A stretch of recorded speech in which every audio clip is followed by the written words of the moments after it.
기독교의 핵심적인 단어들에 대해서 살펴보고 있습니다. 그래서 우리가 지난주에 부활이라고 하는 단어에 대해서 이 부활이 담고 있는 뜻이 무엇이고 또 우리가 그것을 우리 삶 가운데 어떻게 또 적용하고 살아야 되는지 이런 것들을 살펴봤는데요. 자, 오늘은 이 단어들 중에서 7번째 시간인데 단어들 중에서 섬김이라고 하는 단어에 대해서 함께 살펴보려고 합니다.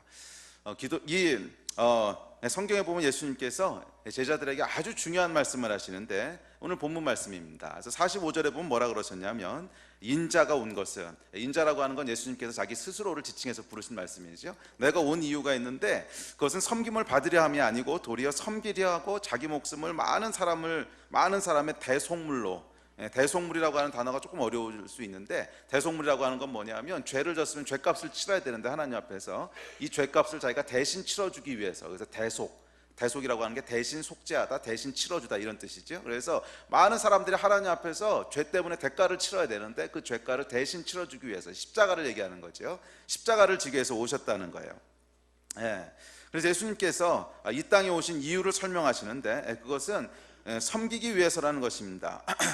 물론 이 섬김의 가장 클라이막스는 방금 말씀드렸던 십자가 사건이죠. 우리를 위해서 생명을 주시는 십자가 사건이지만 꼭 그 십자가 사건뿐만 아니라 많은 삶 가운데 많은 섬김들을 위해서 예수님께서 이 땅에 오셨다는 거예요. 사람들을 구체적으로 섬기기 위해서 오셨다는 것입니다. 그러면서 그 주변에 보면 이렇게 말씀하십니다. 오늘 42절부터 44절까지 말씀해 보면 이방인의 집권자들은 그들이 임의로 주관하고 그 고관들이 그들에게 권세를 부리는 줄을 너희가 알거니와 너희 중에는 그렇지 않을지니. 자, 이게 무슨 말이냐면 이방인들, 그러니까 하나님을 모르는 사람들은 이 집권자들, 또 고관들, 그러니까 돈 있고 힘 있고 파워 있고 이런 사람들은 사람들을 부리기 원한다는 거예요. 그래서 사람들을 부리고 자기 마음대로 사용하고, 그래서 자기가 좀 편하고 자기가 원하는 것들을 얻고 뭐 이렇게 하려고 한다는 거죠. 이게 자연스러운 세상의 어떤 흐름이라는 거예요. 그렇죠, 여러분?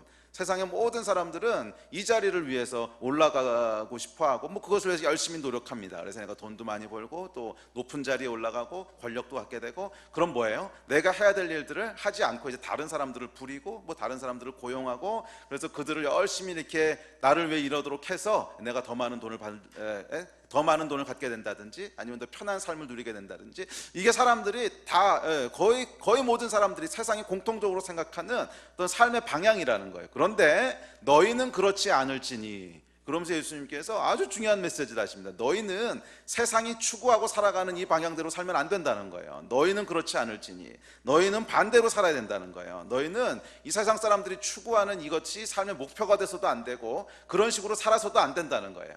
다른 사람들을 이용하고 부리고 고용하고, 이게 고용하단 말이 조금 이상하긴 한데 하여간 뭐 CEO가 되면 안 된다는 뜻은 아닙니다. 그런데 하여간 우리의 삶의 어떤 목표가 이 사람들을 이용해서 내가 원하는 것들을 더 많이 충족시키고 이 사람들을 이용해서 내가 원하는 것들을 얻고 이렇게 하면 안 된다는 거예요. CEO가 돼서 뭐 사람을 고용하고 이럴 수는 있는데 그 마음의 동기 자체가 뭐예요? 다른 사람들의 필요를 채우고 섬기고 이러기 위해서 해야 되는 것이지 이 세상 사람처럼 살아서는 안 된다는 거예요. 그래서 너희는 그렇지 않을지니, 너희는 그렇게 살아가면 안 될지니, 이 이야기를 하고 있는 것입니다. 그래서 이 그리스도인은 그러면 어떻게 살아야 되는가? 세상하고는 정반대 방향으로 살아야 되는데 그것은 사람들을 섬기고 사람들을 세우고 이렇게 살아야 된다는 거예요. 이것이 예수님께서 이 땅에 오신 이유라는 거예요.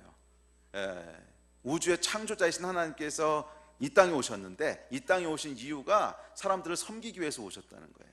그리고 그렇기 때문에 이분을 창조주 하나님으로 믿고 주인으로 믿는 사람들은 당연히 이분이 살았던 삶을 따라 살아야 된다는 거예요. 그래서 예수님께서 그리스도인의 삶에 대해서 아주 명확하게 얘기하십니다. 아주 명백하게 얘기하시는데 그건 뭐냐면 너희는 섬기는 삶을 살아야 된다는 거예요. 그래서 섬김이라고 하는 것은 그리스도인들이 해야 될 많은 일 중에 그냥 하면 좋은 어떤 권장사항이 아니라 그리스도인이 그리스도인이라고 하는 것을 드러내는 아주 중요한 핵심적인 덕목이라는 거예요. 내가 예수를 믿는 사람인가? 그렇다면 내 삶의 방향이 뭐냐는 거야. 다른 사람을 섬기기 위한 방향이냐? 아니면 다른 사람들을 이용해서 내가 뭘 얻고자 하는 방향이냐? 하여간 내가 추구하고 지향하고 살아가는 삶의 방향이 어떤 방향이냐는 거예요. 이 방향에 따라서 네가 그리스도인인지 아닌지가 결정되는, 우리의 아이덴티티, 우리의 신분이 무엇인지를 결정하는 아주 중요한 핵심적인 상황이 섬김이라는 거예요. 이해가 되십니까? 그러니까 그리스도인은 그냥 섬김도 좀 해야지, 뭐 봉사도 좀 해야지, 이런 권장사항이 아니라는 거야. 그거 안 해도 괜찮은데 그래도 좀 성숙한 사람이라면 해야 되는 거 아니겠어? 이런 권장사항이 아니라는 거예요. 이것은 내가 그리스도인인가 아닌가 하는 것을 드러내는 아주 중요한 핵심적인 사항이라는 거예요. 이해가 되세요? 예. 아니, 왜냐하면 예수님께서 내가 온 건 섬기기 위해서 오셨다는 거야. 예수님께서 이 땅에 오신 이유 자체가 섬기기 위해서 오셨다는 거예요. 예. 이 땅에 오신 이유를 명확하게 말씀하시면서 나를 믿고 따르는 자들도 똑같이 이렇게 살아야 된다는 거예요. 그게 하나님 백성의 삶의 방식이라는 거예요. 예. 그래서 여러분 어떠십니까? 여러분 삶에 섬김이 있으세요? 누군가를 섬기는 삶들이 있으세요? 봉사하는 삶들이 있으세요? 뭐 구제하는 삶들이 있으세요? 예, 만약 그렇다면 여러분은 그리스도인이 맞습니다. 그런데 내 삶 가운데 뭐 열심히 예배는 드리고 주일 예배도 참석하고 헌금도 하고 다 하는데 섬기는 게 아무것도 없어. 그러면 좀 심각하게 고민해 보셔야 돼요. 내가 예수께 속한 사람이 맞는가? 왜? 예수님께서는 섬기기 위해 오셨고 섬기는 삶을 사셨고 섬기기 위해서 죽으셨어요. 그래서 내가 온 이유는 이것 때문이라는 거예요. 섬김을 위해서 오셨다는 거예요. 그런데 예수께 속한 사람이 전혀 섬김에 어떤 게 없다, 하나도. 그럼 이거 조금 고민해 봐야 되는 문제라는 거예요. 이해가 되세요? 예, 어디선가 여러분 섬김의 삶들이 계속 이루어지고 있으셔야 돼요. 이게 그리스도인 됨의 정의예요. 아멘. 자, 그래서 오늘은 이 섬김에 대해서 조금 더 자세히 생각해 보려고 합니다. 섬김의 구체적인 데피니션, 정의는 뭔지, 또 섬김의 올바른 동기는 뭔지, 또 섬기는 사람의 올바른 태도는 뭔지, 또 섬김의 결과로 우리에게 주어지는 것은 뭔지, 이런 것들에 대해서 살펴보면서 저와 여러분의 삶 가운데 예수님께서 우리를 섬기셨듯이 우리도 섬기는 그런 삶들이 더 큰 기쁨이 되고 축복이 되기를 주의 이름으로 축원합니다. 자, 섬김에 대해서 우리 계속 시작합시다. 자, 먼저 섬김의 정의에 대해서 생각해 보죠. 섬김이라고 하는 것은, 섬김의 데피니션은 아주 간단합니다. 그건 뭐냐면 내가 가진 무엇인가를 가지고 다른 사람을 위해서 사용하는 것을 섬김이라 그래요. 내가 가지고 있는 무엇인가를 가지고 다른 사람을 위해서 사용하는 것을 섬김이라고 합니다.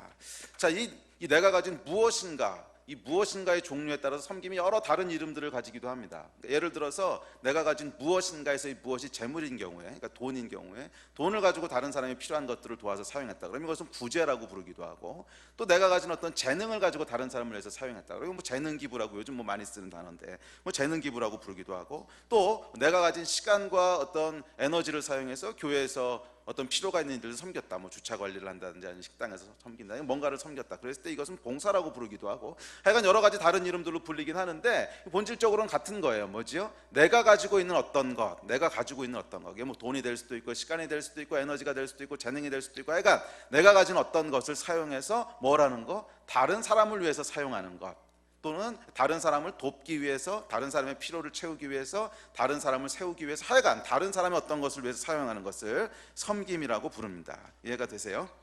자, 그래서 오늘 이 본문 45절에 보면 예수님은 이 섬김의 클라이막스가 뭐라 그래요? 십자가라고 얘기합니다. 왜냐하면 십자가의 본질은 예수님이 가지고 계신 어떤 것, 그게 뭐지요? 가장 중요한 것, 생명. 그 생명을 사용하셔서 다른 사람을 위해서, 다른 사람을 구원하기 위해서 사용하신 것이죠. 그래서 이게 섬김이라는 거예요. 섬김의 본질은 내가 가진 어떤 것을 사용해서 내가 가진 어떤 것을 다른 사람을 위해서 사용하는 것인데, 십자가의 본질이 정확히 그렇다는 거예요. 예수님이 가진 것, 뭐 돈도 있고 에너지도 있고 시간도 있고 많이 있겠지만 그 중에 가장 크고 소중한 게 뭐야? 생명이잖아요. 근데 이 생명을 무엇을 위해서? 다른 사람의 구원을 위해서 사용하신 것이지요. 그래서 십자가가 섬김이라는 거예요. 그리고 십자가는 섬김의 어떤 대표적인, 그러니까 섬김을 상징하고 있는 아이콘 같은 거라는 거예요. 그래서 우리가 모든 그리스도인들은 십자가의 길을 걸어야 됩니다 라고 얘기했을 때 그 본질은 이 얘기를 하고 있는 거예요. 우리는 우리가 가지고 있는 어떤 것을 나 자신을 위해서 사용하는 것이 아니고 다른 사람을 위해서 사용해야 됩니다 라고 하는 것이, 모든 그리스도인은 십자가의 길을 걸어야 됩니다 라고 하는 의미고, 또 예수님께서 십자가를 지신 그 삶의 의미라는 거예요.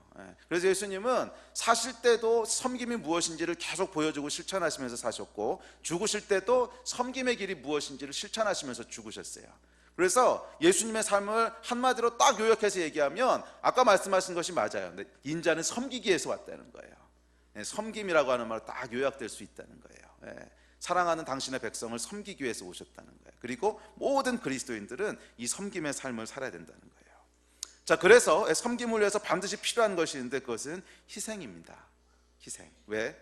내가 가진 무엇인가를, 그것이 돈이든 시간이든 재능이든 하여간 무엇인지 간에 그것은 내가 가진 거기 때문에 나를 위해 써도 돼요. 또는 나를 위해 쓸 수 있는 권리가 있어요. 그런데 이것을 포기하고, 그것이 돈이든 아니면 시간이든 재능이든 무엇이든지 간에 나를 위해 쓸 수 있고 쓸 수 있는 권리가 나한테 있는데, 왜? 내 소유니까. 그런데 이것을 포기하고 다른 사람을 위해서 쓰는 거기 때문에 이 섬김에는 반드시 포함돼야 되는 것이 있는데, 이게 뭐냐면 희생이에요. 희생.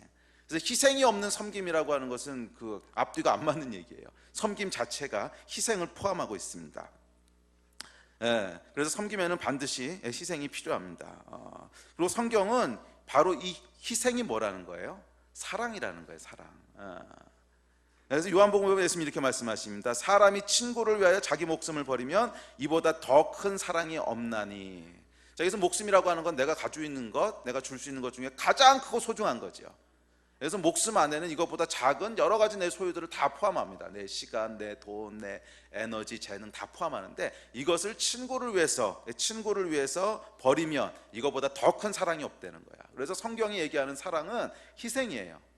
그래서 이제 우리가 섬김이라고 하는 주제를 가지고 오늘 말씀을 나누지만, 이 섬김이라고 하는 말은 사실은 희생이란 말과 같은 말이고, 희생이란 말은 사랑이란 말과 같은 말이라는 거예요. 그래서 성경에서 여러 가지 다양한 표현들을 썼지만 결국 섬김, 희생, 사랑, 이것은 다 동의어라는 거예요. 그래서 이 섬김이라고 하는 것은 구체적으로 뭐냐면, 사랑이라고 하는 것이 구체적으로 우리 삶 가운데 어떻게 나타나는가 하는 것을 지칭하는 말이 섬김이에요. 사랑이라고 하는 것은 조금 더 우리 어떤 감정적인 면을 얘기할 때 많이 사용되어지고, 아내가 사랑해, 그럼 내 감정이 좋아, 이런 뜻이잖아요. 그래서 우리 감정적인 면들, 조금 더 추상적이고 포괄적인 것을 지칭할 때 사랑이라고 한다면, 이 사랑이 구체적으로는 뭐냐? 구체적으로 그랬을 때는 섬김이라고 이야기하는 거예요. 구체적으로 네가 몸을 움직이고, 구체적으로 네가 희생하고, 구체적으로 네 것을 포기하고, 그것을 사랑이라고 부른다는 거예요. 아멘. 그래서 그렇기 때문에 이 섬김이라고 하는 것이 그리스도인의 아주 중요한 덕목이라는 거예요. 왜? 하나님은 사랑이시라 그랬거든. 그리스도인의 가장 중요한 덕목은 이 하나님의 사랑을 나도 닮아가는 거거든. 그렇기 때문에 이 사랑의 구체적인 표현, 사실은 똑같은 말인데 구체적인 표현인 섬김이 그리스도인을 그리스도인 되게 하는 아주 중요한 덕목이라는 거예요. 여러분의 삶에는 섬김이 있으십니까? 이거 우리가 잘 질문해 봐야 돼요. 그리고 없다면 이거 오늘이라도 결단하고 시작하셔야 돼요. 아멘.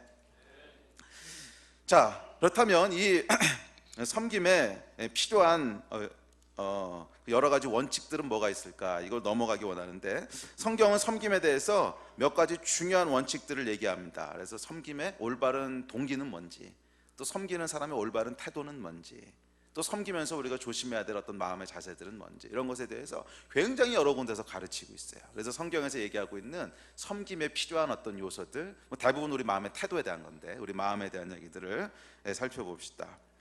자, 먼저 섬김에 있어 필요한 것은 올바른 동기입니다. 올바른 동기. 어떤 동기로 그 일을 하냐는 거야. 그래서 하나님께서는 겉으로 드러나는 어떤 행위들, 결과들을 보시는 것이 아니고 우리 마음의 동기를 먼저 보시는 분이세요. 그 얘기는 뭐냐면, 이 겉으로 드러나는 결과가 뭐 별로 그렇게 큰 영향력이 없고 뭐 좀 실패한 것 같고 이래 보여도, 그 마음의 동기가 정말로 올바른 동기였다면 하나님은 그것을 굉장히 크게 받으신다는 거고요.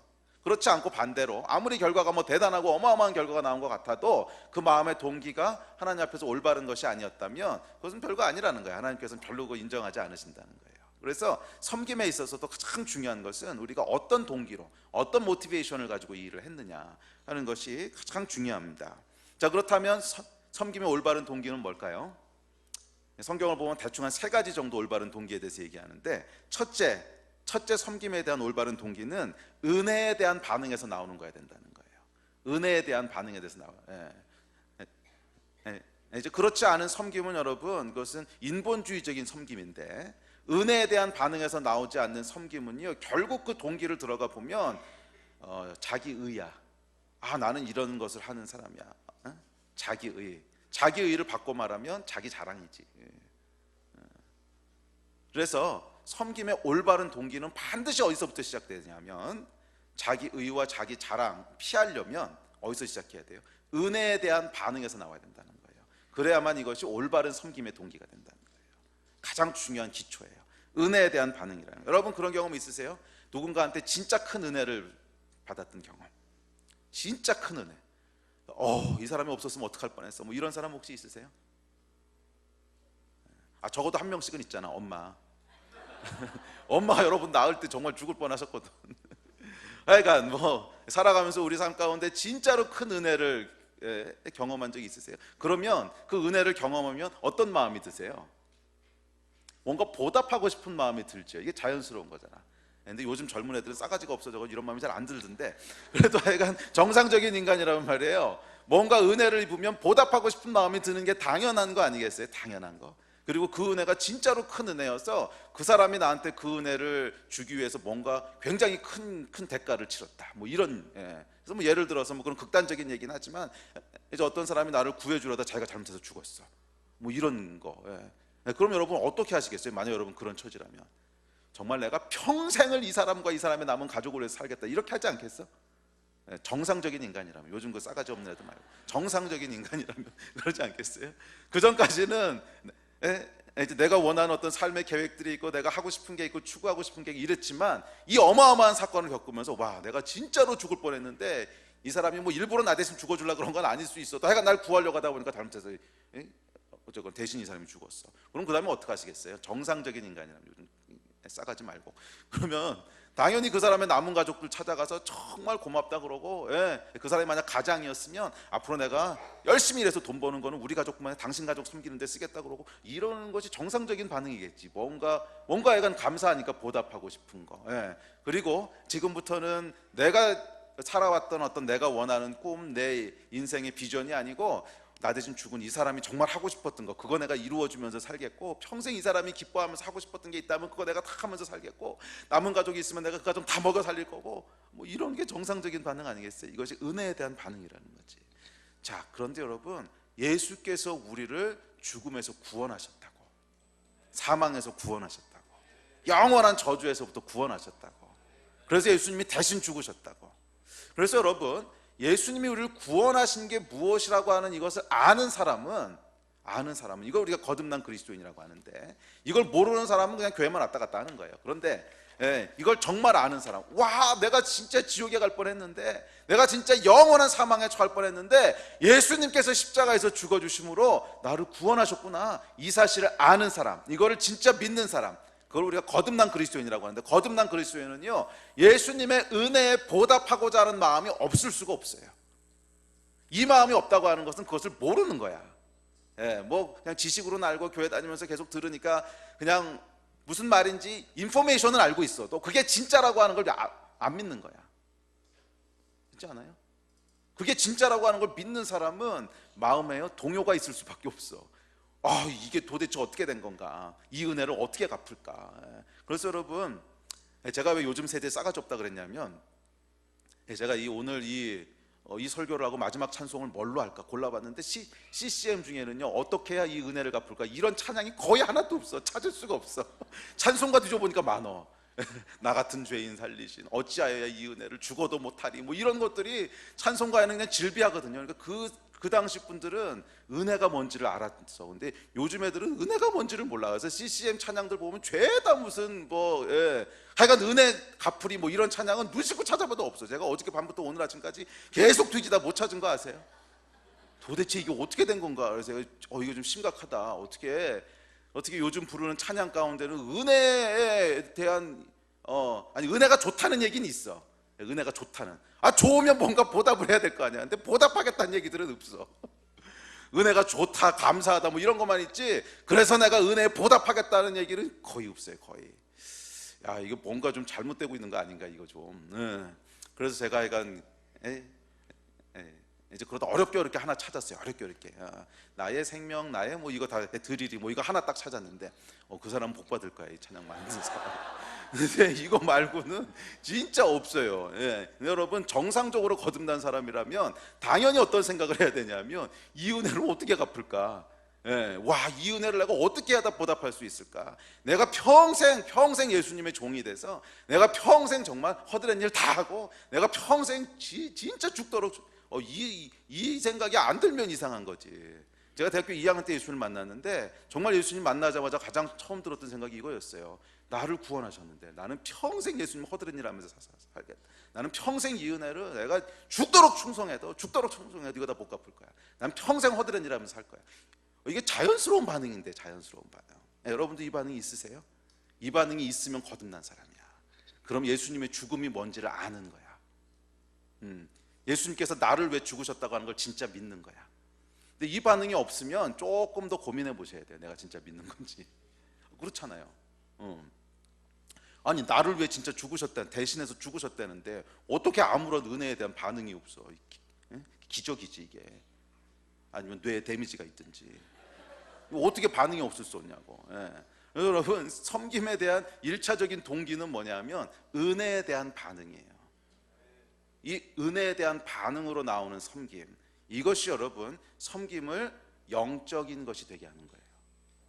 이게 빠져버리면 섬김은 겉으로는 똑같은 모습일 수 있어요. 세상 사람들도요, 요즘 섬김에 대한 가치들이 강조되다 보니까 좋은 일들 많이 합니다. 구제도 많이 하고요.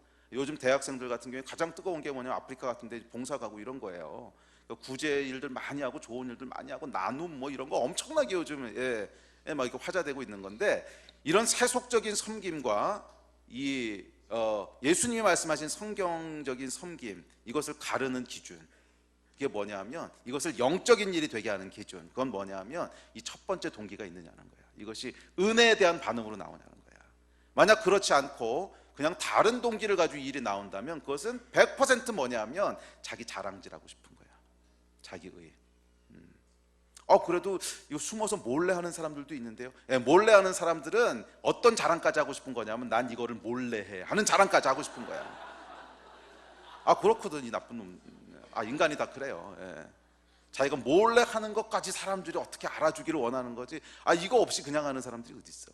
이게 여러분, 이 섬김을 영적인 것이 되게 만드는, 영적인 일이 되게 만드는 명확한 기준은 뭐냐면 은혜에 대한 반응으로 나오는 거예요.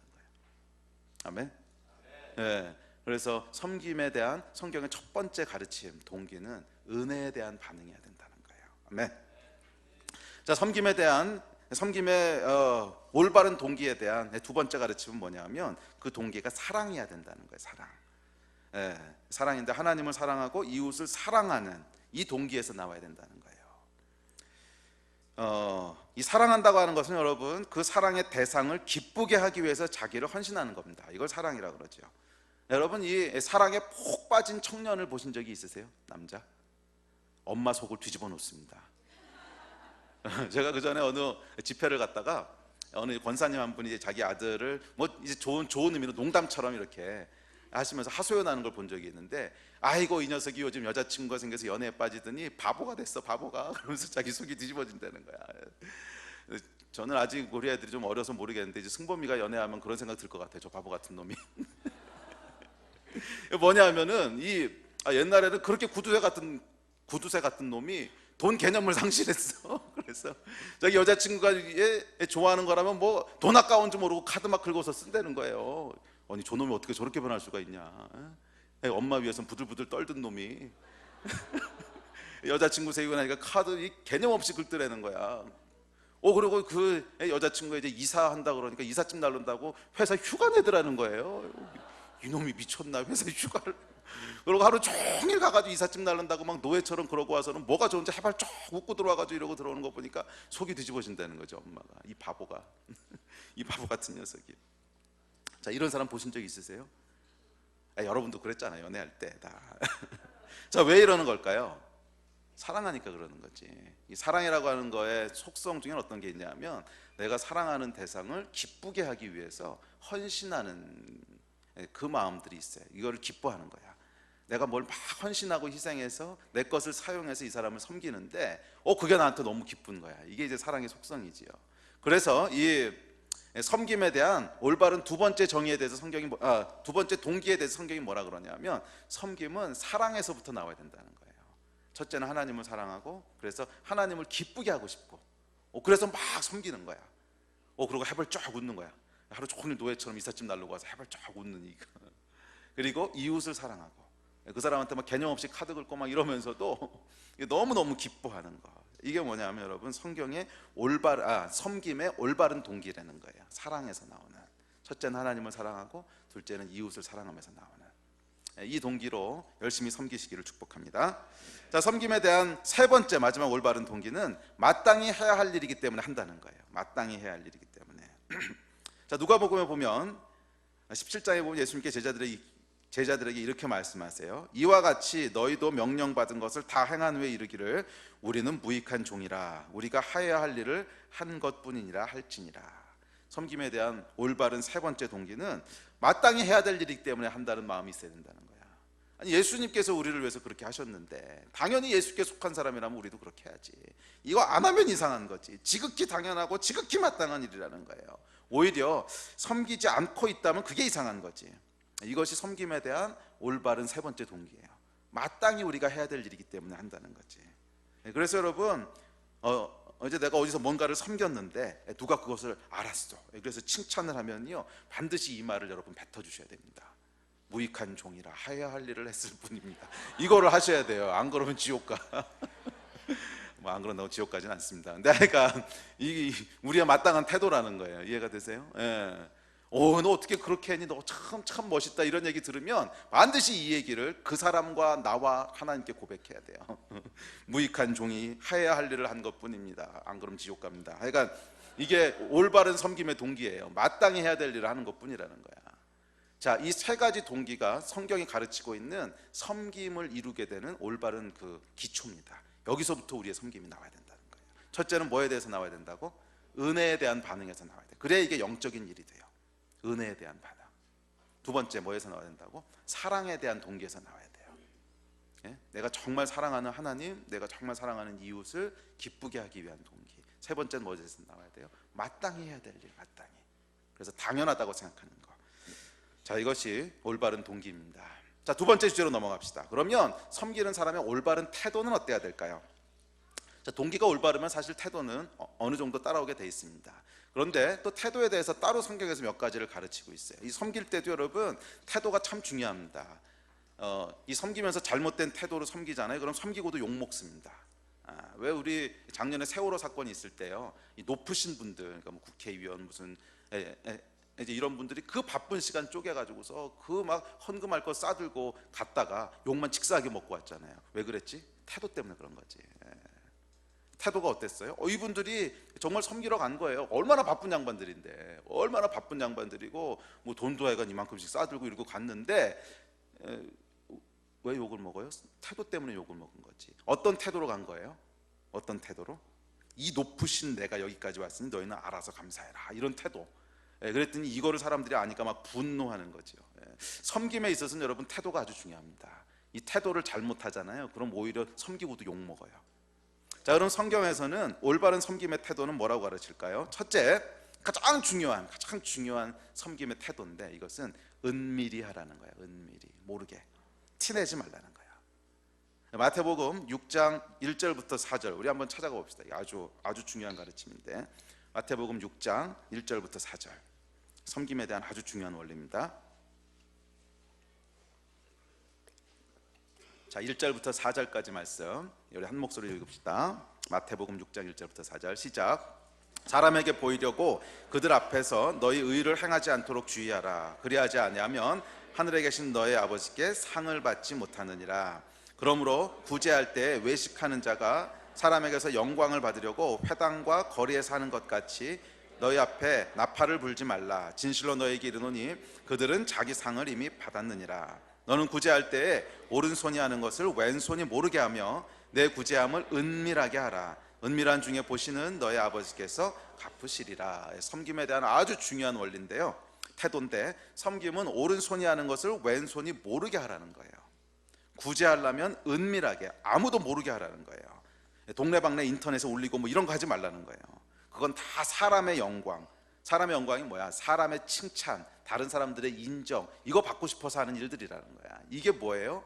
우리가 자기 의의를 추구하는 거라는 거죠. 사람들의 인정, 사람들의 칭찬, 이게 뭐야? 나는 이렇게 좋은 사람이 안 나, 뭐 이런 거, 자기 의의를 구하는 태도라는 거예요. 이거는 올바른 섬김의 태도가 아니라는 거예요. 왜?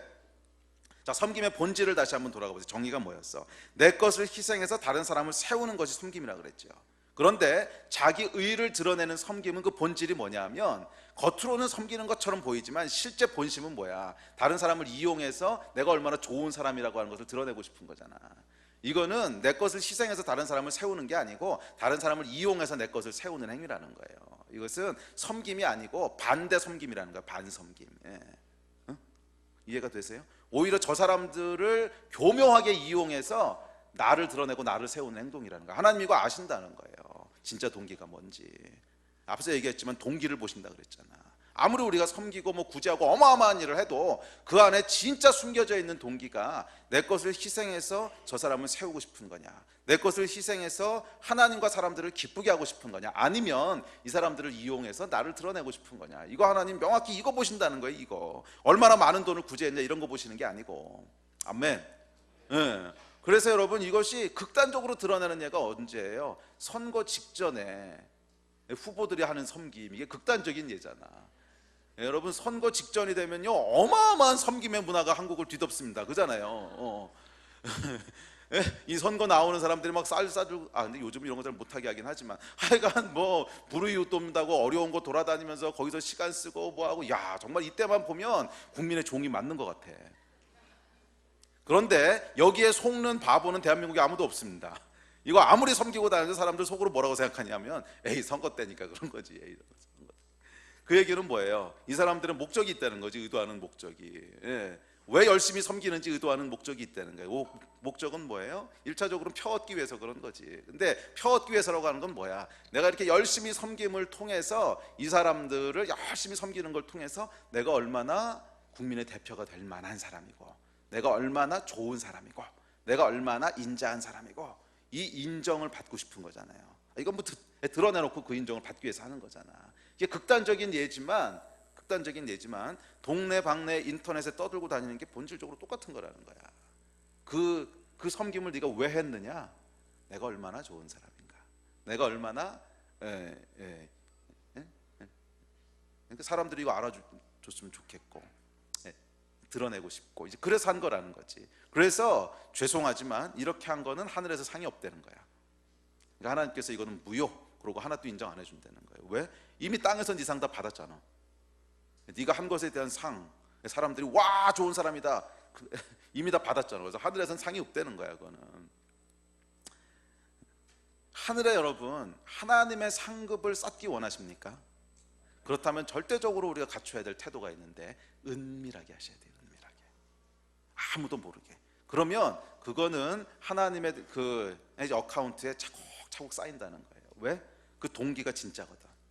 아무도 모르게 있기 때문에 이거는 사람에게서 인정받고 땅에서 상 받으려고 그런 게 아니구나. 그렇다면 하늘의 창고에 쌓아둬야겠구나. 하나씩 쌓인다는 거예요. 그런데 그렇지 않은 것들은 어차피 뭐 땅에서 인정받기 위해서 하는 건데 네 거 다 받았네 뭐 이러고 끝. 정산 끝 이런다는 거예요. 그래서 이 다음에 천국 갔을 때 여러분의 창고에는 아무것도 없어. 개털 모자밖에 없어. 이러면 이게 이제 은밀하게 하지 않았을 때 그렇다는 거예요. 그래서 성경은 섬김과 유사 섬김은 다르다는 거예요. 유사 섬김은 뭐냐면 겉으로는 섬김인 것처럼 보이는데 진짜는 뭐예요? 사람들을 이용해서 내가 얼마나 좋은 사람이라고 하는 걸 증명하고 싶어 하는 거야. 이게 여러분 얼마나 큰 유혹인데 대부분 다 이거 하고 싶어서 섬기지. 그래서 성경은 섬김이 진짜 섬김이 되게 하기 위해서는 반드시 뭐가 있어야 돼? 은밀히 해야 돼요. 티내지 말고 해야 해요. 그래야 그것이 순수하게 다른 사람을 돕는 것이지, 그렇지 않으면 다른 사람을 돕는다는 명분으로 결국 내 자랑질하는 거야. 그래서 앞서도 얘기했지만 이 은밀함이 섬김을 영적인 것이 되도록 만드는 거예요. 아까 은혜에 대한 반응이 섬김을 영적인 것이 되게 했다면, 태도에 있어서는 이 은밀하게 하는 것이 섬김을 영적인 행위가 되게 만들어요. 이 기도하고 예배하는 것이 영적인 행위듯이 섬김도 영적인 행위가 될 수 있다는 거예요. 섬김도 영적인 행위, 기도, 예배, 말씀 이것처럼 섬김도 똑같이 영적인 행위가 될 수 있는데, 언제 영적인 행위가 돼요? 은밀하게 할 때, 그때 영적인 행위가 된다는 거예요. 그렇지 않고 막 떠버리고 다니고 동네방네 인터넷에 내면은요, 이것은 영적인 행위가 아니라는 거예요. 이것은 여러분 기도도 똑같습니다. 이 4절까지 이 말씀하시고 나서 5절부터 무슨 말씀하시는지 아세요? 5절부터 기도에 대한 말씀하세요. 기도하려거든 동네방네 떠들고 다니지 말고 나팔 불고 다니지 말고 은밀한 골방에 가서 해라. 그리고 여러분 참 재미있는 게 섬김하고 기도라고 하는 두 가지 말씀을 하시면서 똑같은 패턴으로 말씀하시거든. 똑같은 패턴으로. 그 이야기는 뭐냐면 이 두 가지가 본질적으로 같은 일이라는 거예요. 기도하고 섬기면. 그래서 여러분 옛날에 그 수도원에서 보면 기도가 노동이고 노동이 기동이고, 기동? 아니 기도고 뭐 이 얘기 하잖아. 이게 사실 이 구절에서부터 나오는 거거든. 그러니까 섬김이라고 하는 것은 몸을 써서 노동을 하는 건데, 이것이 기도가 될 수 있고 기도가 노동이 될 수 있고, 이것이 둘이 호환 가능하다는 거야. 같은 말이라는 거야. 왜냐하면 하나님 앞에서 행하는 행위이기 때문에 그렇다는 거예요. 섬김도 하나님 앞에서 행하는 행위고 기도도 하나님 앞에서 행하는 행위라는 거예요. 그런데 이것이 섬김이든 기도든 똑같이 사람들 앞에서 행하는 어떤 것이 되면 그것은 영적인 행위가 아니라는 거예요. 아멘. 자, 그래서 여러분 이 세상에서 칭찬과 영광을 다 받는 섬김은 죄송하지만 하늘에서 상급이 없습니다. 여러분의 섬김은 영적인 행위입니까? 섬기는 게 없나 아예? 섬기고 계시다면 그것이 영적인 행위입니까? 아니면 세속적인 행위입니까? 그것은 은밀하면서 결정돼요. 여러분의 구제는 영적인 행위입니까? 아니면 세속적인 행위입니까? 이것은 은밀하면서 결정돼요. 그렇기 때문에 여러분, 만약 여러분이 어떤 섬김의 행위를 했는데, 그것이 뭐 구제든 봉사든 뭐든지 간에 섬김의 행위를 했는데 재수 없이 누가 눈치챘어. 그래가지고 그 사람이 너 그런 거 했어. 이러면 여러분 빨리 도망가셔야 돼요. 왜냐하면 하늘의 상급을 뺏길 수가 있어요. 빨리 그 자리를 피하시고요. 그 얘기를 하려는 사람의 입을 빨리 틀어막으시고, 가급적이면 주제를 다른 데로 돌리시고 이렇게 하셔야 돼요. 근데 우린 반대로 하지. 가급적이면 그 주제의 얘기가 나오도록 말을 자꾸 유도해가지고서 그 얘기가 그 사람 입에서 나오는 걸 듣고 싶어하고, 이게 여러분 반대로 하셔야 돼요. 그래서 그 주제가 나오려고 그러면 빨리 주제를 자꾸 딴 데로 돌리시고, 가급적이면 그 자리를 피하시고. 그래서 섬김 하실 때 여러분 조심하셔야 됩니다. 아주 노심초사하셔야 돼요. 누가 혹시 알까? 혹시 들키면 어떡하나? 이렇게 하셔야 돼요. 한 명만 아멘이 나왔어. 아멘. 그래야 이것이 하늘에서 상급이 있는 섬김이라는 거야. 아멘. 올바른 태도로 섬기시기 바랍니다. 자, 두 번째 섬김에 대한 올바른 태도는 감사예요. 감사한 마음으로 섬기시라는 거예요. 디모데전서 1장 12절에 보면 바울이 이렇게 고백합니다. 나를 능하게 하신 그리스도 예수 우리 주께서 내가 감사함은 나를 충성되이 여겨 내게 직분을 맡기심이니, 섬길 수 있는 직분을 맡기신 것을 감사한다는 거예요. 이게 올바른 태도라는 거예요.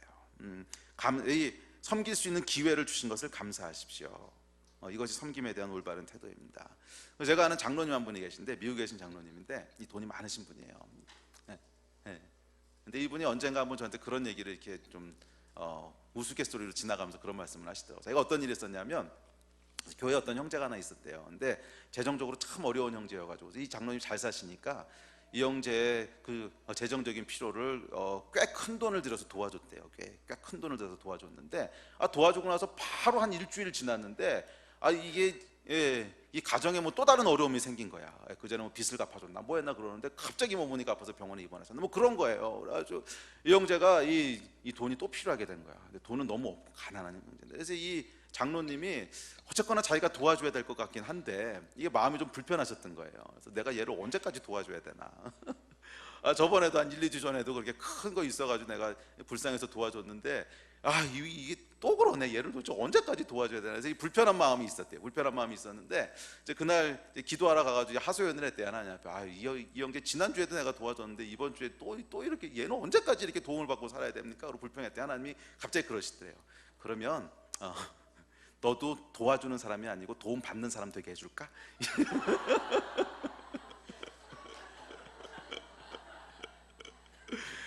도와주는 게 그렇게 싫으면 너도 도움 받는 사람 되게 해줄까? 그런데 아찔하시대. 그래가지고 아니요, 노 땡큐입니다. 노 땡큐. 그거 안 하셔도 되고 그냥 제가 돕겠습니다.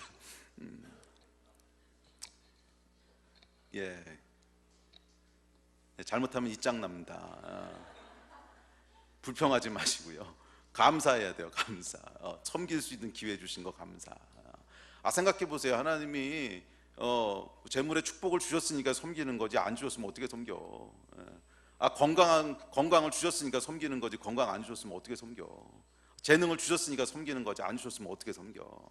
그러니까 그게 그렇게 불편하면 오케이, 너 도움 받는 사람 되게 해줄까? 그래서 건강 없이 그냥 병원에 평생 누워 있어서 이렇게 도움 받고 수발 받고 이렇게 하면 좋겠네. 불평하면 잘못하면 이렇게 돼요. 감사해야 돼, 감사. 안 그래요?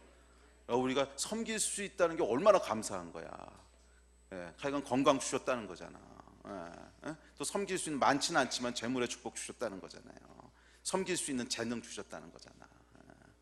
그래서 교회에서 뭐 이런 은사가 있으니까 좀 섬기시지요. 뭐 그래서 예배팀도 있고 아니면 뭐 카메라도 있고 뭐 이것도 있고 주차도 있고 여러 가지인데 좀 섬기시죠. 그럼 뒤로 빼고 이러신 분들은 각오하십시오. 각오 단단히 하십시오. 조만간 뭐 아무도 불러주지 않는 처지가 될 겁니다. 이 목사가 저주를 하고 있네. 감사하셔야 된다는 거예요. 감사. 불러줄 때 감사한 거지. 재주를 주셨고 은사를 주셨으니까 하나님께서 또 사람들에게 섬기라고 기회를 주는 건데 그걸 모르고 뭐 이게 앞서서 안 되고 저게 바빠서 안 되고 시간은 부담돼서 안 되고 오케이 그럼 평생 침대에 누워있게 해줄게. 애들도 웃는다. 평생 침대에 누워있게 해줄게. 뭐 이러면 좋겠어요 여러분? 평생 내가 한 번도 헌금할 수 없게 해줄게. 좋겠네. 그럼 부담 안 돼. 여러분 이게 감사가 있어야 돼요. 사람이 감사가 있어야 돼요. 그래서 섬길 때는 정말 감사한 마음으로 섬겨야 돼요. 왜? 섬길 수 있는 기회를 주셨잖아. 섬길 수 있는 시간도 주셨고 섬길 수 있는 건강도 주셨고 섬길 수 있는 재물도 주셨고 섬길 수 있는 은사도 주셨고 그래서 좀 섬기시죠 했을 때 은사 가지고 티내는 사람은요 오케이 다시는 그런 일 없게 하나님이 한 번 가지고 그러시지는 않지만 계속 반복되면 그럴 수도 있어. 이거 조심하세요. 섬김이라고 하는 건 뭐예요? 어떤 태도로 해야 된다고? 크게 하세요. 어떤 태도로 해야 된다고? 감사한 태도로 하셔야 돼요. 이런 기회를 주신 하나님 얼마나 감사합니까? 그러면 여러분 힘써 섬기십시오. 그래야 후회가 없어요. 아멘? 네, 힘써 섬기십시오. 자, 셋째, 섬김의 올바른 태도는 충성입니다. 충성. 고린도전서 4장 2절에 보면 이렇게 얘기합니다. 그리고 맡은 자들에게 구할 것은 충성이니라. 제가 제일 좋아하는 단어예요. 제가 제일 좋아하는 단어인데 이게 헬라어로 충성이 피스티스라고 하는 단어인데 제가 대학교 때 인도했던 성경 공부팀 이름이 피스토스였어요. 충성, 오로지 충성, 주께 충성. 그래서 제가 이 말씀이 제가 대학교 2학년 때 제 마음에 꽂혔는데 아마 성경 처음 읽을 때 꽂혔던 마음인 것 같아. 맡은 자에게 구할 것은 충성이니라. 그게 그냥 마음에 팍 심기어져 가지고서 지난 30년 동안 이게 한 번도 지워지질 않네요. 이 충성이라는 말이. 제가 제일 좋아하는 말이에요. 맡은 자에게 구할 것은 충성이니라. 예수님을 믿었으면 충성된 게 있어야지. 아멘. 네, 섬기는 자의 자세는 충성이라는 거예요. 충성. 여러분 충성 방정식을 아십니까? 충성 방정식. 충성을 이루고 있는 요소들 제가 가르쳐 드릴게요. 충성 이퀄 헌신 플러스 꾸준함이에요. 헌신 플러스 꾸준함. 헌신 더하기 꾸준함 또는 인내. 인내하고 꾸준함 같은 말인데 헌신 플러스 꾸준함. 충성은 뭐냐면 헌신하는 건데 이것을 꾸준히 하는 것을 충성이라고 그런다고. 그냥 한 번 헌신하는 거 하고 귀한 거죠. 좋은 거예요. 그렇지만 이걸 충성이라고 그러지는 안 하고 그냥 좋은 거라 그러지. 어떤 것을 충성이라고 부를 때는 이 헌신한 것이 꾸준히 지속될 때 이걸 뭐라 그래요? 충성되다 그러는 거예요. 근데 여러분 섬김에서 진짜 중요한 요소는 충성이라는 거예요. 충성. 헌신이 아니야. 한 번 헌신하는 거 물론 귀한 거예요. 없는 것보다 나아. 그렇지만 섬김의 올바른 태도는 뭐냐면 헌신이 아니에요. 충성이에요. 충성. 그 헌신한 것을 꾸준히 하는 거예요. 5년, 10년, 15년 꾸준히 하는 거예요. 이거를 충성이라 그래요. 제가 이렇게 보니까요 저희 교회 가운데 이 가치가 좀 부족한 것 같아. 참 아이러니. 제가 제일 좋아하는 단어인데 왜 이런지 모르겠는데 저한테 뭐 문제가 있는 것 같은데 우리 교회 가운데 부족한 것 중에 하나가 봉사하더라고. 봉사. 저희 여러분들 보면 참 어쨌거나 열심히 신앙생활들 하세요. 제가 보기에도 참 감사하고 또 귀하고 그런데 뭐 예배도 열심히 나오시고 또 기도한다고 기도 시간 지킨다고 열심히 기도하시고 중보기도 하시고 뭐 뜨겁게 예배하시고 또 삶의 현장에서도 어떻게든지 잘 살아보려고 진짜 거룩하게 살려고 선한 싸움을 싸우시고 다 잘하세요. 참 잘하시는데 그중에 부족한 게 하나 있어. 부족한 게 하나. 그건 뭐냐면 봉사 광고에 반응들을 안 해. 주차하실 분 찾습니다. 몇 주 동안 아무도 안 나타나. 최근에 한두 분 나타나. 저번에도 카메라 섬기는 것 6개월 광고했어요. 6개월. 야, 그래서 이제 몇 분 나타나셨지. 그때도 제가 강제로 협박했잖아요. 그거 저 뭐야 그 오네시모 헌신, 그래서 안 하면 죽인다고 막 협박해가지고 하신 거고. 식당 봉사 1년 하고 나면 안 하겠대. 예. 또뭐 주일학교 교사, 매번 주일학교 교사 모자르대. 조금 이상하다는 생각이 드는 거예요. 이게 왜 그럴까?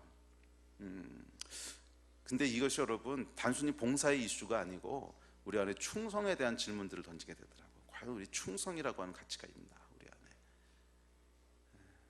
충성이라고 하는 가치가 있나? 섬김에 있어서 요구되는 것은 여러분 충성이에요. 충성됨이 있어야 돼요. 예. 충성이라고 한 건 첫째 뭐라 그랬어요? 헌신하는 거예요. 헌신. 그런데 이 헌신에 대해서는 성경에서 이렇게 얘기합니다. 기쁜 마음으로 섬기기를 주께 하듯 하고 사람들에게 하지 말라.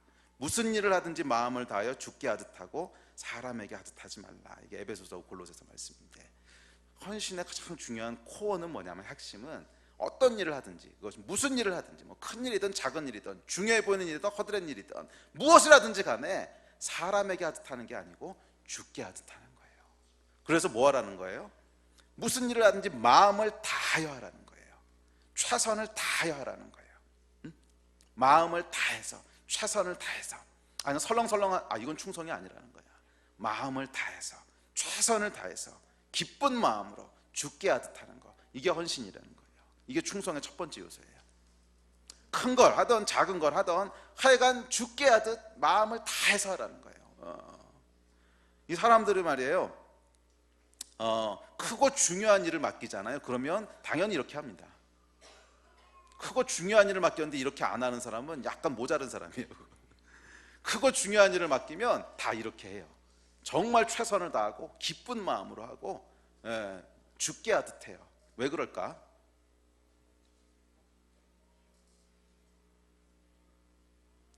뽀대 나잖아. 크고 중요한 일 하면 뽀대 나잖아, 사람들 앞에. 그러니까 죄송하지만 이거는 이제 섬김에서부터 벗어나 있는 거예요. 그건 이미 상급 다 받은 거야. 응? 그렇잖아요. 정의에 의해서 이게 상급을 다 받은 거잖아. 응?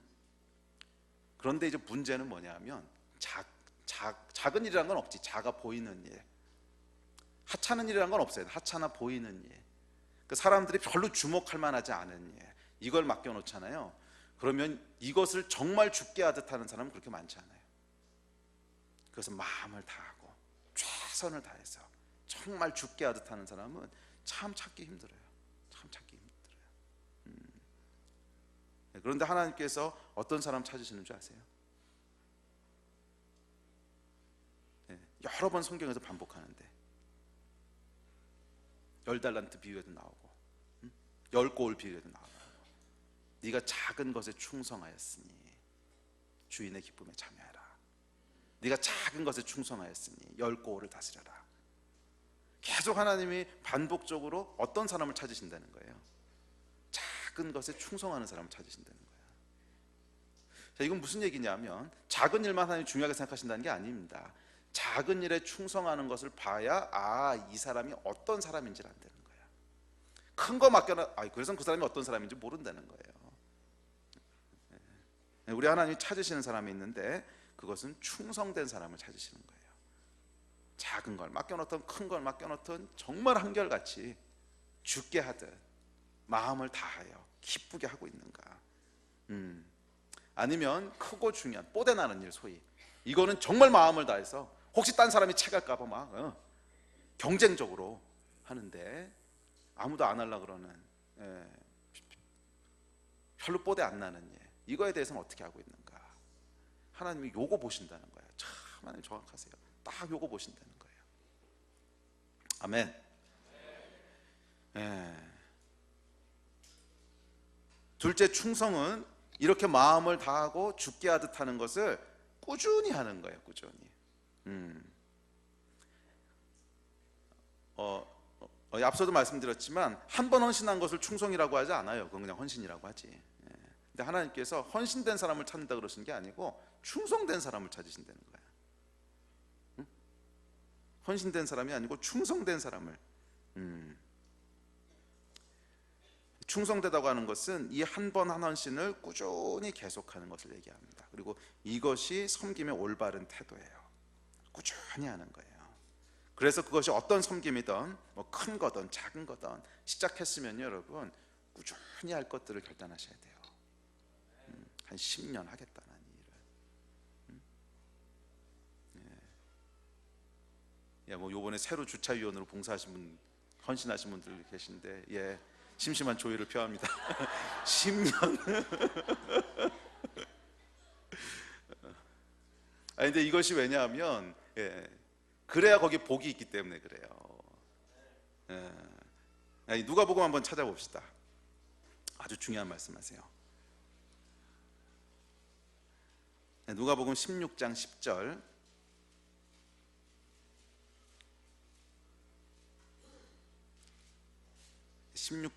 같이 읽읍시다. 시작. 지극히 작은 것에 충성된 자는 큰 것에도 충성되고 지극히 작은 것에 불의한 자는 큰 것에도 불의하니라. 예, 이 하나님 보시는 기준이라는 거예요.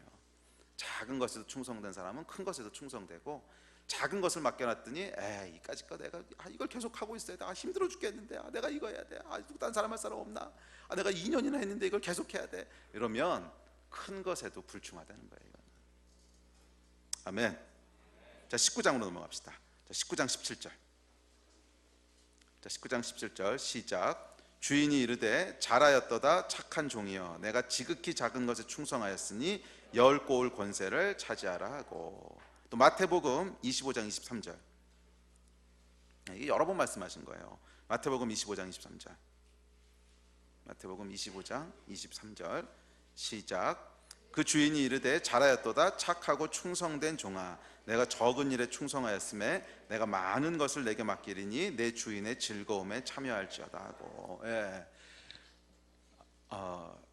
이거 말고도 아주 많은데요. 대충 뭐 이 정도 읽으시면 여러분 감이 오지 않으세요? 하나님이 어떤 사람을 찾으시는지, 하나님이 사람 찾는 기준이 뭔지, 뭔 것 같으세요? 크게 충성된 사람 찾으신다는 거야. 헌신된 사람도 아니고 똑똑한 사람도 아니고 은사 많은 사람도 아니고 어떤 사람? 충성된 사람. 근데 이 충성된지 아닌지는 어떻게 검증해요? 작은 일에 충성하는지 보신다는 거예요. 그래서 그런 사람들을 찾으신다는 거야. 사람 안에 충성이 있는지 없는지를 어떻게 구분해요? 작은 일을 어떻게 대하는지를 본다는 거예요. 별로 사람들이 주목하지 않는 일, 아무도 알아주지 않는 일, 그거를 어떻게 대하는지 본다는 거예요. 그리고 그거에 충성된 사람을 하나님 찾으신다는 거예요. 큰일 맡겼을 때는 몰라요. 그건 다 충성된 것처럼 보여. 그리고 서로 그거 하려고 그러지. 정말 우리에게 한 달란트를 맡기셨는데, 아주 작은 거 하나 맡기셨는데 그 일을 죽게 하듯 하고 있는가? 내가 하는 이 일은 어떤 사람들을 위해서 하는 것도 아니고 어떤 교회에서 필요가 있으니까 하는 것도 아니고, 뭐 2차적으로는 그럴 수 있지만 1차적으로는 하나님을 기쁘시게 하는, 하나님 앞에서 하는 행동이라고 하는 그 마음이 있냐는 거예요. 그것이 주차가 됐던 뭐 식당 봉사가 됐던 아니면 뭐 청소하는 것이 됐던 아니면 뭐 교회에서 성경 공부 가르치는 게 됐던, 이건 무엇이 됐든지 간에 이 일이 하나님 앞에서 하는 일이냐는 거예요. 죽게 하듯 하고 있냐는 거예요. 죽게 하듯. 그것이 여러분의 예배냐는 거예요. 이 히브리어로 여러분 예배하고 섬김이 같은 단어인 거 아세요? 아보다라고 하는 단어인데, 아보다. 네? 그 작년에 제가 한번 설교했죠. 아보다라고 하는 단어인데, 이것이 영어로 보면은 그 worship, service, 이 두 가지 단어를 다 가지고 있어요. 그래서 보통 영어로 예배 드리는 걸 서비스라고 그러잖아. 근데 이게 이 아보다라고 하는 단어가 같은 뜻을 품고 있어요. 두 가지 뜻을. 예배하는 것하고 섬기는 노동하고가 같은 단어라는 거예요. 이게 그러니까 히브리 사람들은 이 구분이 없다는 거야. 그러니까 여러분들의 섬김이 예배냐는 거예요. 예배. 언제 예배가 되는 거야? 죽게 하듯 할 때. 죽게 하듯 할 때. 아멘. 그것이 뭐 큰 일이든 작은 일이든 뭐 교회에서 뭐 청소하는 것도, 화장실 청소도 뭐 무엇이든지 간에, 그러니까 이것이 주님이 이 화장실을 사용하실 거야. 그래서 이 청소를 하고 있다는 거예요.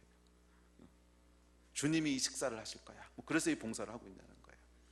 주님이 조금 있다 여기다 차를 대셔야 되는데 이 주차를 해야 돼. 그러니까 이 마음으로 하고 있냐는 거예요. 이게 지금 질문이에요. 죽게 하듯 하고 있냐는 거예요. 죽게 하듯. 이것이 여러분 헌신이고 충성이에요. 그래서 이것을 꾸준히 하는 거예요. 꾸준히. 그런 사람들에게 하나님께서 축복하신다는 거예요. 자, 마지막으로 이 섬김의 결과가 있습니다. 자, 아까 이 마태복음 25장 23절을 제가 찾아서 마지막으로 읽으라고 했는데 거기 다시 한번 읽어보시겠어요? 섬김의 결과를 뭐라 그러시는지. 시작. 그 주인이 이르되 잘하였도다 착하고 충성된 종아, 내가 적은 일에 충성하였음에 내가 많은 것을 내게 맡기리니 내 주인의 즐거움에 참여할지어다. 예, 섬김의 결과는 두 가지를 얘기해요. 많은 것을 맡기시는 거고요, 두 번째는 즐거움에 참여하는 거. 이 두 가지 결과가 있다는 거예요. 많은 것을 맡기신다는 건 뭐예요? 처음에는 내가 그냥 별로 재주도 없고 그래서 그냥 허드렛 일 하는 것처럼 보이는데, 이것을 충성되게 10년 20년 한 사람은 많은 것을 감당할 수 있는 사람이 된다는 거야. 더 쉽게 표현해 줄까요? 달인이 된다는 거예요. 달인이. 주차의 달인. 오늘 주차가 청소의 달인, 요리의 달인, 뭐 이런 게 된다는 거예요. 더 많은 것으로 맡기신다는 거예요. 그래서 처음에는 그냥 조그맣고 하찮고 아무도 알아주지 않는 일을 그냥 그런 일로 시작한 것 같은데, 그게 충성을 통해서 한 5년, 10년, 20년 꾸준히 그 일을 했더니 이것이 더 이상 작은 일이 아니더라는 거야. 이게 어마어마하게 많은 사람들에게 영향을 줄 수 있는 큰 일이 된다는 거예요. 그게 성경의 약속이잖아. 작은 것에 충성하셨음에 큰 것을 맡기실 거라는 거예요. 근데 이것은 네가 작은 일 했으니까 오케이 졸업, 그리고 큰일 하게 된다, 뭐 이런 뜻이라기보다는 그 일들을 내가 계속 반복함으로 말미암아 정말 달인이 된다는 거예요. 달인. 근데 이 하나님 나라에서는 여러분, 더 중요하고 덜 중요한 일이라는 건 없습니다. 설교가 더 중요하고 뭐 섬기는 건 덜 중요하고, 이건 사람들이 만들어 놓은 룰이지. 하나님 그거 보시는 거 아니거든요. 교회 안에서 어떤 영향력을 미칠 거냐, 사람들 사이에 어떤 영향력을 미칠 거냐, 이것을 더 크게 만들어 주신다는 거예요. 그 분야가 어떤 분야가 됐든지 간에. 근데 이것은 여러분, 충성을 통해서만 나올 수 있는 가치예요. 충성이 없으면 절대로 이 가치는 나오지 않아요. 한 1년 내가 열심히 섬겼는데 이제 그만하자 이러면 거긴 정말 아무것도 안 나와요. 한 3년 했는데 충분히 했다 그러고 아무것도 안 나와. 그런데 한 10년 해보세요. 그러면 그 위에요 권위가 부어져요. 권위라고 하는 건 내가 얼마나 많은 하나님의 일을 할 수 있는가 하는 용량을 나타내는 거거든. 잘 기억하세요 여러분. 1년 했을 때 거기 권위 부어지는 거 아니에요. 한 3년 해도 권위 안 부어져요. 그런데 어떤 일이든지 간에 이게 아무리 뭐 큰 일이든 작은 일이든 하찮은 일이든 사람이 보기에 어떤 일이든지 간에 그 일을 한 10년 하잖아요. 그러면 제가 장담하건대 권위가 부어져요. 하나님이 부으세요. 영적인 권위가 부어져요. 그래서 그 일을 더 크게 할 수 있게 되는 거예요. 아멘. 이 영적인 원리들을 아셔야 돼요, 여러분. 영적인 권위는요, 그냥 내가 사람들한테 드러낸다고 주어지는 게 아니에요. 영적인 권위는 충성을 통해서 부어지는 거예요. 작은 일, 별거 아닌 것 같은 일, 그렇지만 꼭 필요한 일, 이거를 5년, 10년, 15년 쭉 그 일을 한결같은 마음으로 죽게 하듯 꾸준히 포기하지 않고 하잖아. 그러면 하나님께서 그런 사람에게 뭘 부으시는 거예요? 권위를 부으시는 거예요. 권위를. 아멘. 이게 영적인 원리예요. 그래서 저는 어떤 이제 봉사든지 간에 말이에요, 이 봉사를 시작하셨다가 한 1년 있다가 그만두시고 뭐 이러는 거 보면 참 이렇게 아쉬워요. 저렇게 해서 권위가 안 부어지는데, 저분이 정말 하나님 앞에 쓰임 받으려면 저거 충성되게 몇 년 해야 되는데, 한 5년 10년 해야 되는데, 그렇지 않고 한 1년 하고 힘들어요, 뭐 딴 거 할래요. 그러면 이거는 그러고 또 이제 잠깐 쉬다가 또 다른 거 한 1년 하다가 힘들다고 또 쉬다가 또 다른 거 1년 하다가, 이거는요 아무리 많이 해도 권위가 안 부어져요. 이거 하나님이 하시는 거예요. 영적인 일이기 때문에. 권위는 언제 부어지는 거야? 충성된 사람에게 부어지는 거예요. 충성된. 그러니까 여러분이 CEO라고 생각해봐. 여러분이 하나님이라고 생각해봐. 누구한테 권위를 위임해가지고 일을 맡기겠는가? 뭐든지 맡겨놨더니 충성되게, 아니 너 아직도 그거 하고 있었냐? 뭐 이런 사람에게 부으시겠지. 당연히 그러지 않겠어요? 아니 그거 내가 20년 전에 해놓고 나도 잊어버렸는데 아직도 그거 하고 있었냐? 이런 사람에게 권위를 부으시겠지. 충성되지 않은 사람에게 권위를 부으시겠어요? 그래서 권위는 여러분 충성될 때 얻어지는 거예요. 아멘. 이 비밀을 여러분 아시기를 주의 이름으로 축복합니다. 그래서 어떤 봉사든지 어떤 섬김이든지 한번 시작하셨으면요, 오늘 새로 시작하신 분들 정말 심심한 주의를 표하는데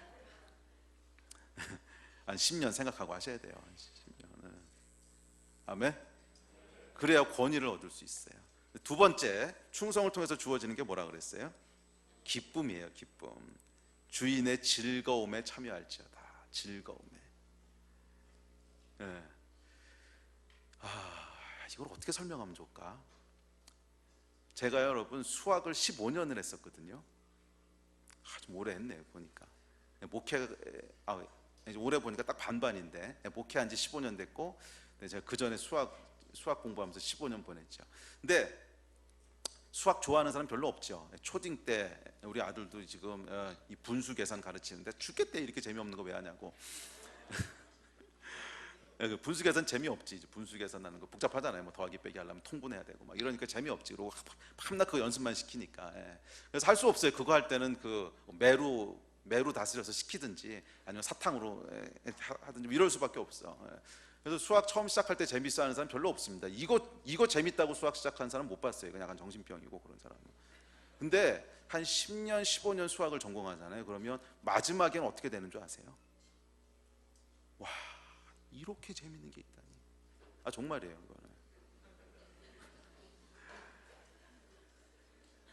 이거는 다 이상한 사람 보듯이 보는데 이거는 분야가 그래서 그런 거지. 그 셰프들도 여러분 그거 아세요? 셰프들? 그러니까 진짜 유명한 요리사, 진짜 유명한 셰프들 있죠. 그래서 미슐린 그 별 3개 받고 막 이런 사람들, 스타 셰프들. 유럽에 가면은 그 진짜로 미슐린 별 3개짜리가 있는데 거기는 하루에 손님을 딱 10명밖에 안 받아요.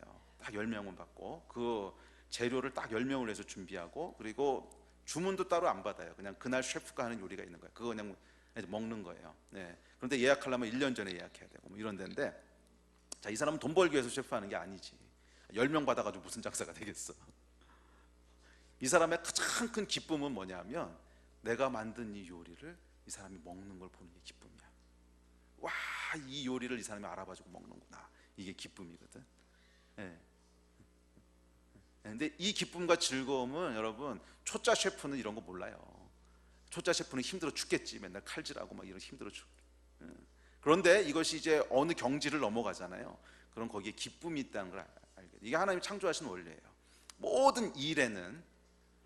그래서 이 처음에 하나님께서 아담과 하와를 창조하시고는요, 그냥 놀아라 이러신 게 아니고 일을 주시잖아요. 일을. 땅을 정복하고 다스려라. 땅에 충만해라. 어떤 일을 주시죠.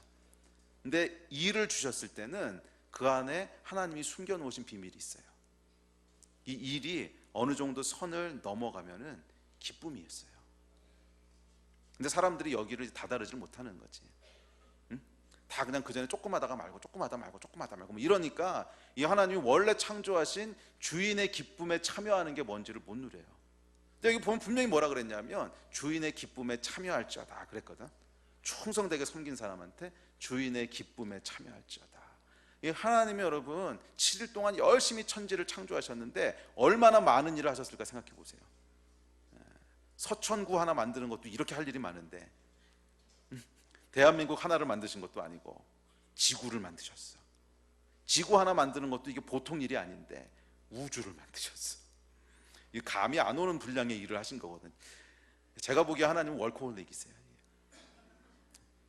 그렇지 않고는 이렇게 쓸데없이 많게 우주를 만드셨을 일이 없어. 하여간 일하는 거에 재미가 있었던 거예요. 별 하나 만들고 나서 보니까 너무 재미있는 거예요. 그래서 또 하나 만드시고 또 하나 만드시고 그러다 보니까 이 우주의 별들을 만드신 거 아니겠어요? 월커홀릭. 근데 이 이야기를 왜 하냐면 하나님이 천지를 창조하시고 보시기에 좋았더라, 즐거워하셨다는 거예요. 이 일에는 말이에요. 일에 대한 것도 제가 언제 한번 다루고 싶은데, 일에는 기쁨이 있어요. 이게 성경이 가르치는 일의 원리예요. 하나님이 이제 6일 동안 정말 일을 많이 하셨어요. 우주를 다 만드셨다니까. 이게 상상을 초월하는 양의 일이잖아요, 여러분. 이 일을 하시고는 뭐라 그러시냐면 기뻤다 이렇게 말씀하신다고. 그리고 여기도 뭐라 그러냐면 한 달란트 주고 난 다음에 그 충성되게 일하니까 10달란트를 주면서 10고를 주면서 일이 10배가 된 거잖아. 그리고 주인의 기쁨에 참여하라 이러시는 거예요. 이게 한 달란트 가지고 죽도록 충성하는 것도 야 정말 숨이 헐떡이고 힘들어 죽겠는데 언제 끝나나 그랬더니 10개를 주신 다음에 10배 일을 주신 다음에 주인의 기쁨에 참여해라. 여러분 이게 이 비밀을 모르는 사람은 숨 넘어가는 소리지. 이게 뭔 얘기예요 이게.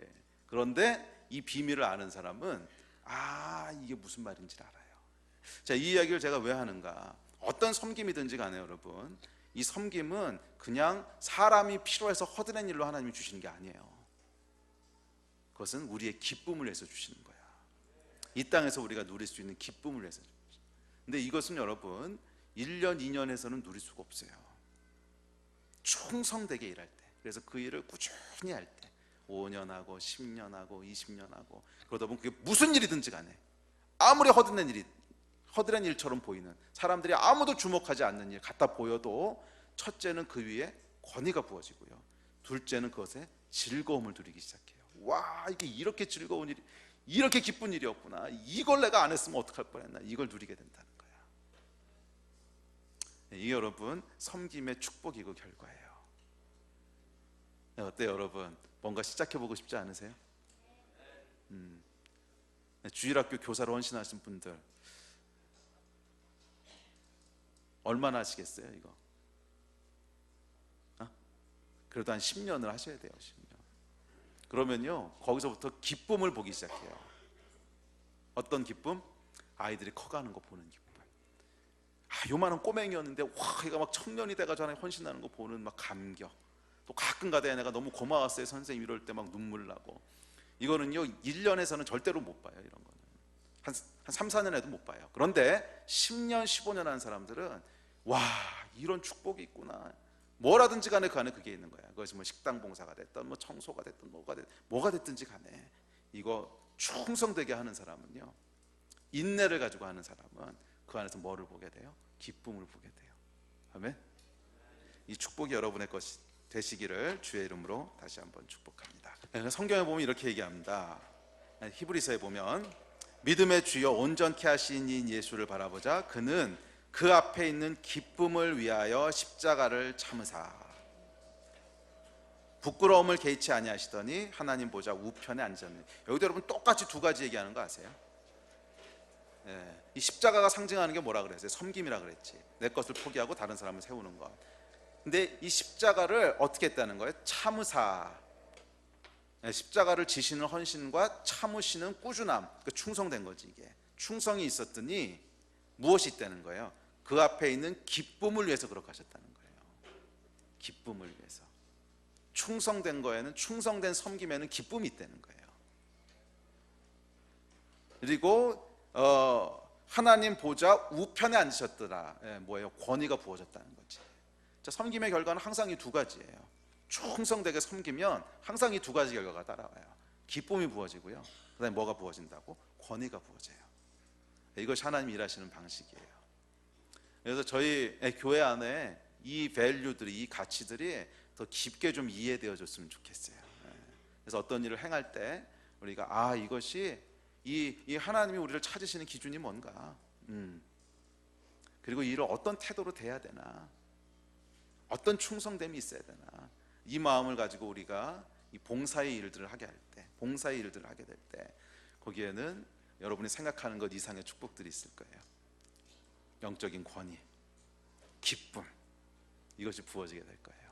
그걸 다 누리시는 여러분 되시기를 주의 이름으로 축복합니다.